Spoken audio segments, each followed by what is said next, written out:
The question we ask ourselves is, what does housing look like in the face of a climate crisis and a housing affordability crisis?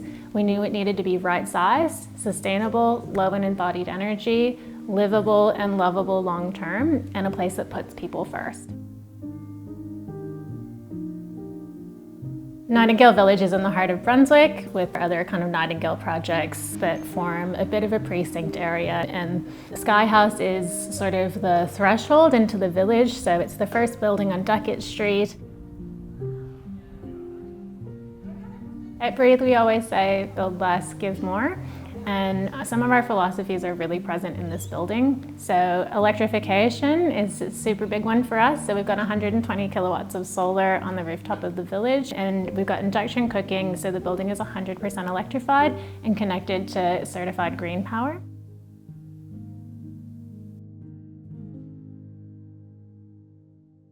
My apartment is a 78 square meter, 2-bedroom apartment with a 28 square meter balcony. When you walk through the front door, the bathroom is on the right immediately, and then the next room is my art room. So I share that room with my sister who lives across the hall, and she does ceramics and I do painting.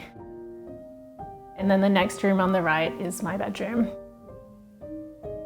Both bedrooms have really beautiful full-height timber joinery that adds really lovely warmth and tactility to those spaces.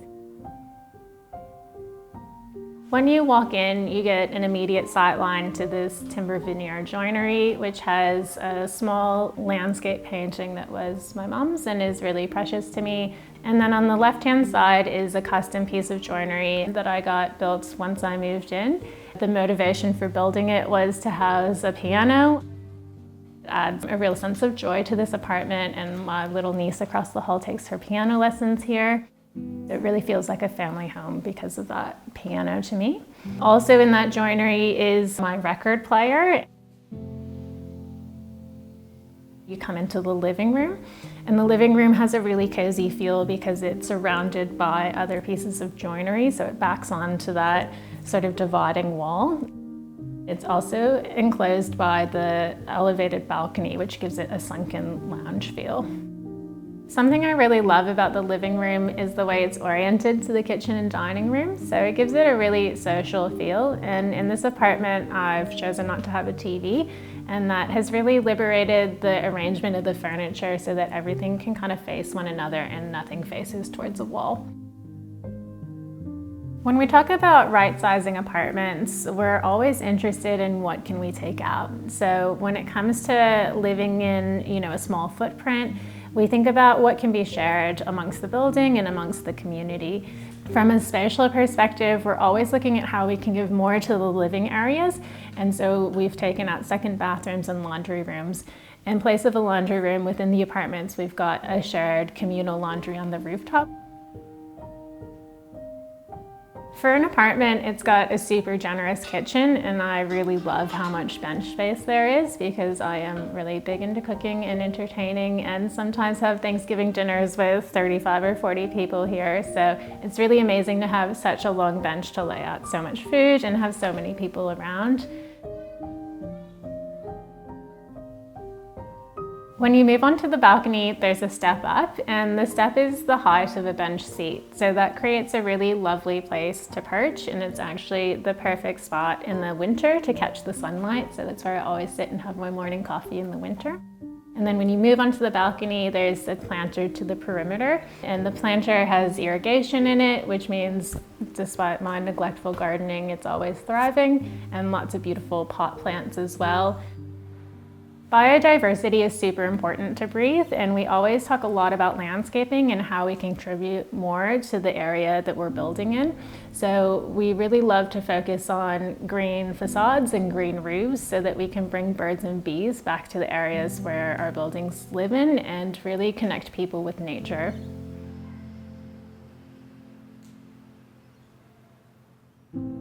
When it comes to selecting materials, reducing embodied carbon is always front of mind at Breathe.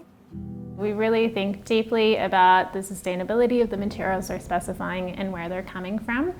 So with all of the concrete, including the concrete on the facade, there's significant recycled content in the makeup of that concrete and also in the terrazzo on the bathroom floors, which is made from recycled brick rubble and bluestone rubble, as well as recycled concrete content. With the timber floorboards, they're recycled hardwood floors, and they actually came from a building up the road that another one of our Nightingales is situated on. So at the time of demolition, when that warehouse was coming down, those floorboards came here to Sky House. With the joinery, everything is FSC certified timber veneer. And with all of the tapware and door hardware, everything is raw, unplated, unlacquered brass, which will age naturally over time as people use the doors and levers. At Breathe, we love stainless steel because it's 100% recyclable at the end of the building life. We use that on the kitchen bench tops, and I've also used that in my custom piece of joinery. The stainless steel used in this project is called an orbital finish, and that means it's kind of buffed from multiple directions. I really love that in this kitchen because it gives a really soft, velvety texture to the stainless steel, and it doesn't feel as industrial as other stainless finishes. One thing I love about this apartment is the use of materials that feel really residential as well. So even though it is a medium density apartment building, the flooring is really traditional. So the recycled hardwood floorboards are from old infrastructure and housing around here, and they're laid in a really traditional way. So they're top nailed with no adhesives, and even in the door thresholds, the boards are laid counter to the rest of the flooring, and that's a really old school way of laying a floor that makes it feel much more like a house.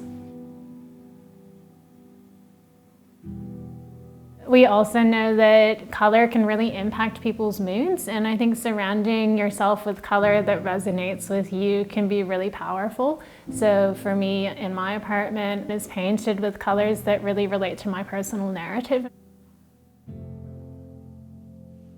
Got a blue bedroom and a pink art studio and a brown living room, and those are all colors that have been pulled from a quilt that my mom made and that really remind me of her and of my upbringing, and that's really special to me, and it makes me feel really at home when I walk in.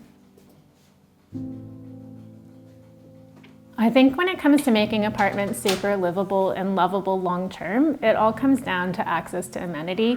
So natural light, natural ventilation, access to sky, also just really meaningful connection to greenery and green space. So I think here at Sky House, I'm really lucky to have a really generous balcony, but we also have the rooftop and shared areas that have additional greenery and garden space. Poppy certainly enjoys the rooftop as well. But also, I think it's just the quality of construction. Sky House is a super high-performing building envelope, so because we're near the rail line, we've got really high-performing acoustic glazing and thermal glazing, and we also have really energy-efficient apartments that are an average of 8.2 stars. So living here is tremendously comfortable, and I find that it feels like an absolute sanctuary when I walk in the door, and I feel completely in my own world.